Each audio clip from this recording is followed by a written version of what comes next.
Yellowish stains and charred patches were found on the ladder to the windowless spire. But when a reporter climbed up, opened the horizontally sliding trapdoor, and shot a feeble flashlight beam into the black and strangely foetid space,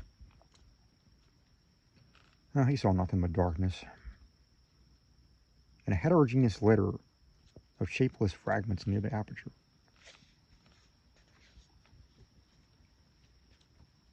The verdict, of course, was charlatanry. Somebody had played a joke on the superstitious hill dwellers, or else some fanatic had striven to bolster up their fears for their own supposed good.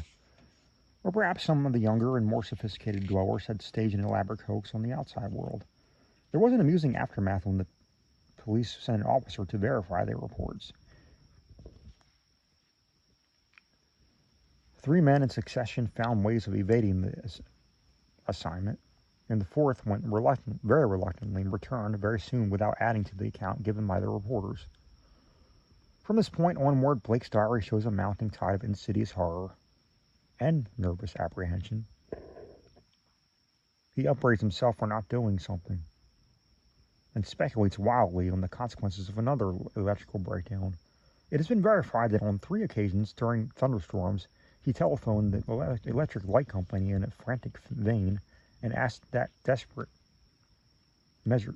precautions against a lapse of power be taken. Now and then his entries show concern over the failure of the reporters to find the metal box and stone in the strangely marred old skeleton when they explored the shadowy tower room.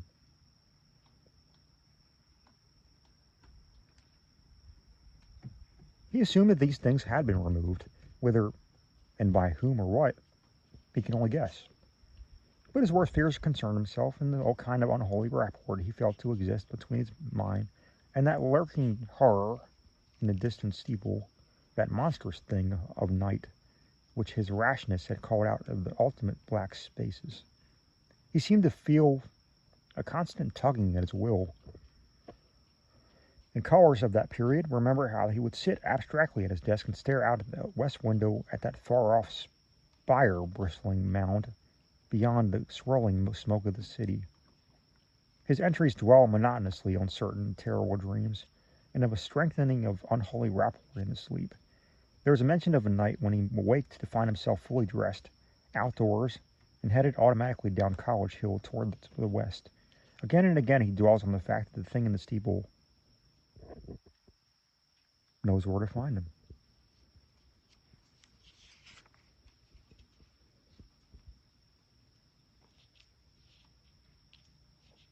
The week following July 30th is recalled as the time of Blake's partial breakdown. He did not dress and ordered all his food by telephone. Visitors remarked at the cords he kept near his bed, and he had said that sleepwalking had forced him to bind his ankles every night with knots, which would probably hold or else waken him in the labor of untying.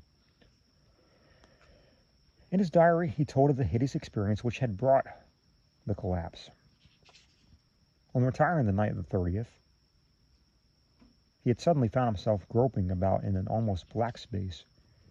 All he could see were the short, faint, horizontal streaks of bluish light, but he could smell an overpowering filter and hear a curious crumble of soft, furtive sounds above him. Whenever he moved, he stumbled over something, and as each noise, there would come a sort of answering sound from above, a vague stirring mixed with the cautious sliding of wood on wood. Once his groping hands encountered a pillar of stone with a vacant top, whilst he found himself clutching the rungs of a ladder built into the wall. Fumbling his uncertain way upward toward some region of intenser stench when a hot, searing blast beat down up against him. Before his eyes, a kaleidoscopic range of phantasmal images played, all of them dissolving at intervals into the picture of a vast unplumbed abyss of night, wherein whirled suns and worlds of even profounder blackness. He thought of an ancient legends of ultimate chaos, at whose center sprawls the blind idiot god Azathoth, lord of all things, encircled by his flopping horde of mindless and amorphous dancers, and lulled by the thin, monotonous piping of a demoniac flute held in nameless paws. Then a sharp report from the outer world broke through his stupor and roused him to the unutterable horror of his position. What it was, he never knew. Perhaps it was some belated peal from the fireworks heard all summer on Federal Hill as the dwellers hailed their various patron saints, or the saints of their native villages in Italy.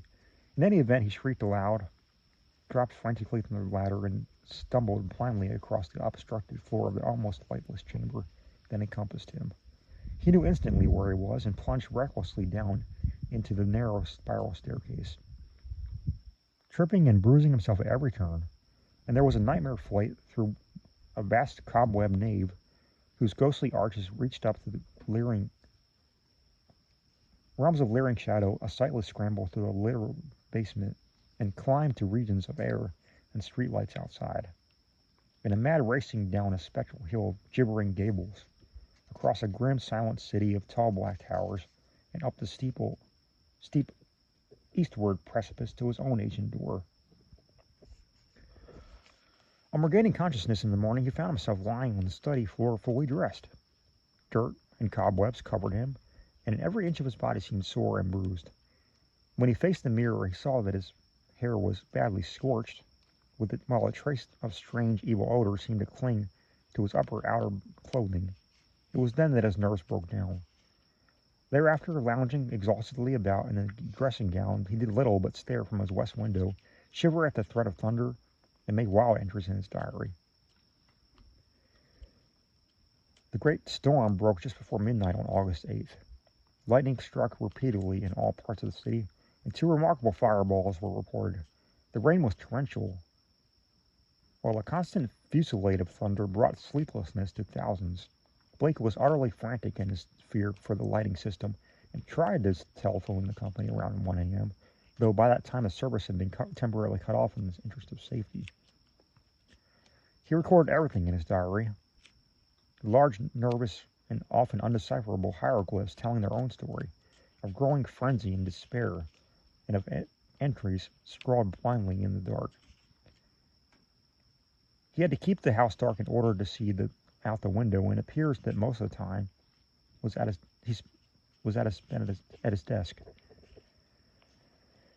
peering anxiously through the rain across the glistening miles of downtown roofs at the constellation of distant lights marking Federal Hill.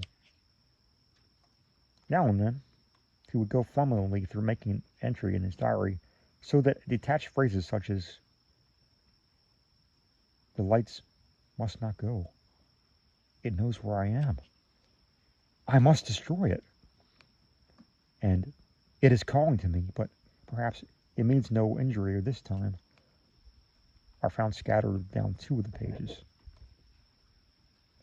Then the lights went all over the city. It happened at 2:12 a.m., according to the powerhouse records, but Blake's diary gives no indication of the time. The entry is merely, "Lights out. God help me."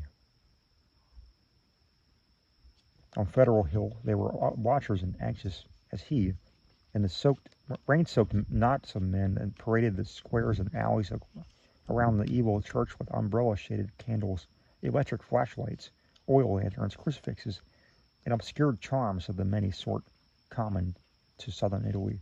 They blessed each flash of lightning, and made cryptical signs of fear with their right hands when a turn of storm caused the flashes to lessen, and finally to cease altogether. A rising wind blew out of the candles so that the scene grew threateningly dark. Someone roused Father Meluzzo of Spirito Santo Church, and he hastened to the dismal square to pronounce whatever helpful syllables he could. Of the restless and curious sounds in the blackened tower there could be no doubt whatever. For what happened at 2:35 we have the testimony of the priest, a young, intelligent, and well-educated person, of Patrolman William J. Monahan of the Central Station, an officer of the highest reliability, who had paused at that part of his beat to inspect the crowd, and of most of the 78 men who gathered around the church's high bank wall, especially those in the square where the eastward facade was visible. Of course, there was nothing which can be proved as being outside the order of nature. The possible causes of such an event are many. No one can speak with certainty with obscure and chemical processes arising in a vast, ancient, ill-aired, and long-deserted building of heterogeneous contents. Mephitic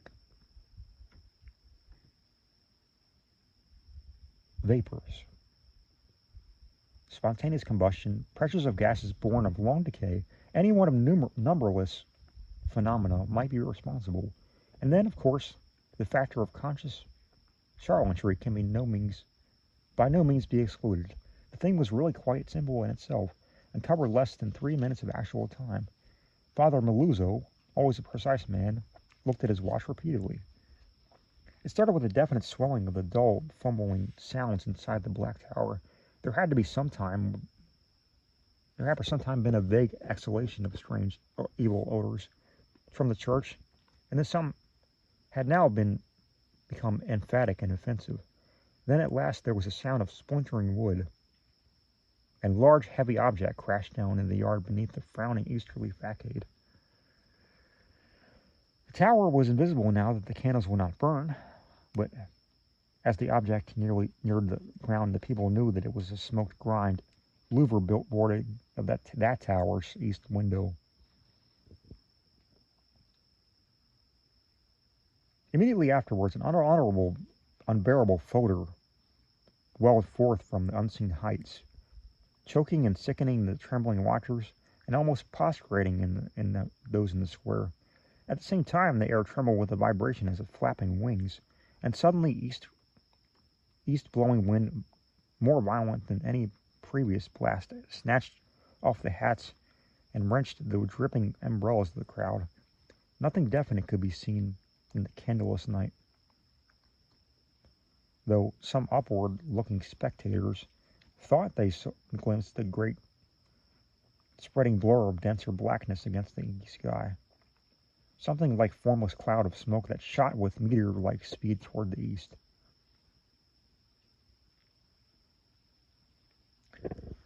That was all.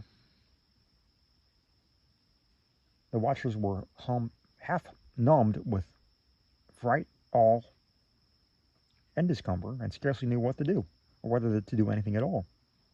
Not knowing what had happened, they did not relax their vigil, and for a moment later they sent up a prayer as a sharp flash of belated lightning, followed by an ear-splitting crash of sound, rent the flooded heavens. Half an hour later, the rain stopped, and in 15 minutes more, the street lights sprang on again, sending the weary, bedraggled watchers relievedly back to their homes.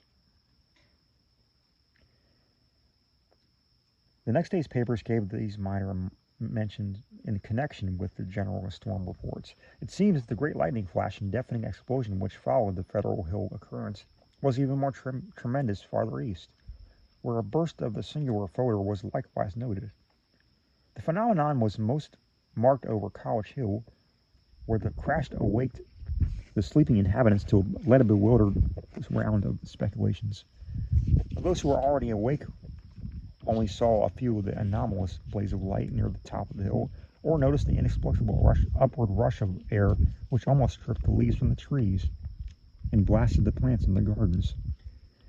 It was agreed that the lone sudden lightning bolt must have struck somewhere in this neighborhood, though no trace of its striking could be afterward be found. A youth in the Tau Omega fraternity house thought he saw a grotesque and hideous mass of smoke in the air just as the preliminary flash burst. But his observation has not been verified. All the few observers, however, agreed to the violent gust from the west and the flood of intolerable stench which preceded the belated stroke, whilst evidence concerning the momentary burned odor after the stroke is equally general. These points were discussed very carefully because of their probable connection with the death of Robert Blake. Students in the Psi Delta House,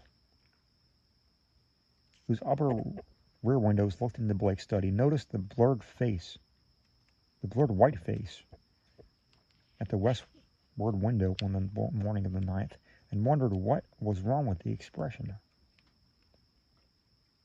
When they saw the same face in the same position that evening, they felt worried and watched for the lights to come in his apartment. Later, they rang the bell of the darkened flat and finally had a policeman force the door. The rigid body sat bolt upright at the desk by the window, and when the intruder saw the glassy, bulging eyes and the marks of stark, convulsive fright on the twisted features, they turned away in sickened dismay. Shortly afterward, the coroner's physician made an examination, and despite the unbroken window, reported electrical shock or nervous tension induced by electrical discharge as the cause of death. The hideous expression he ignored altogether, deeming it not probable result of the profound shock as experienced by a person of such abnormal imagination and unbalanced emotions.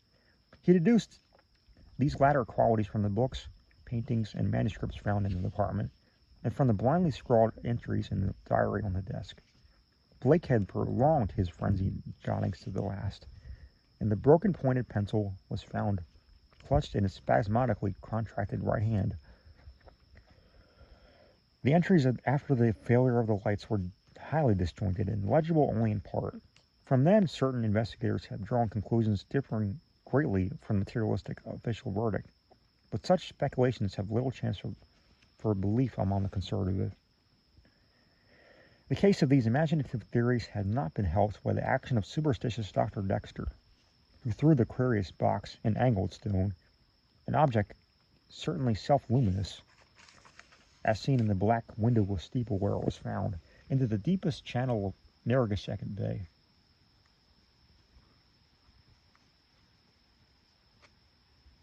Narragansett Bay.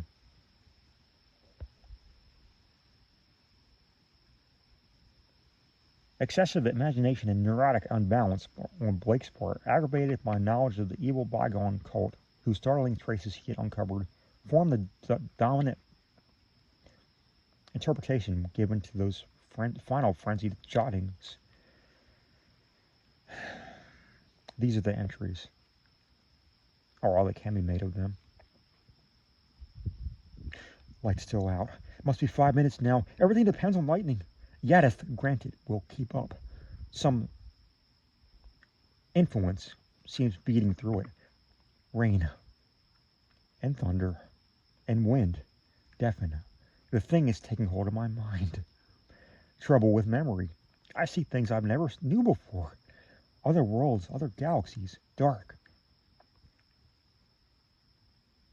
The lightning seems dark, and the darkness seems light.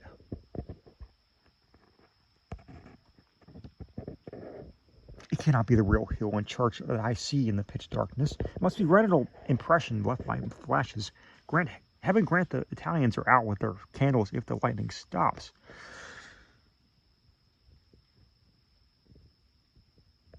What am I afraid of? Is it not an avatar of Nyarlathotep, who in antique and shadowy Kem even took the form of man?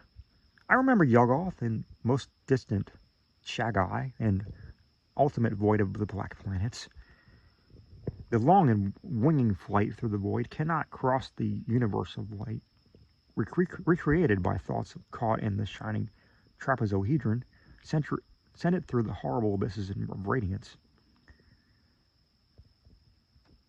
My name is Blake, Robert Harrison Blake of 620 East Knapp Street, Milwaukee, Wisconsin. I am on this planet. Azathoth, have mercy! The lighting no longer flashes. Horrible. I can see everything with a monstrous sense that is not sight. Light is dark and dark is light. Those people on the hill guard candles and charms. They're priests. Sense of distance gone. Far and near is far. No light, no glass. See that steeple? That tower? That window can hear Roderick Usher, am mad or going mad. The thing is stirring and fumbling in the tower. I am it, and it is I. I want to get out, must get out, and unify the forces. It knows where I am. I am Robert Blake, but I see the tower in the dark. There is a monstrous odor, senses transfigured, boarding at that tower window, cracking and giving way. I, Nagai, Yig. I see it, coming here. Hellwind, Titan blur, black wings. Yog Sothoth, save me. The three-lobed burning eye.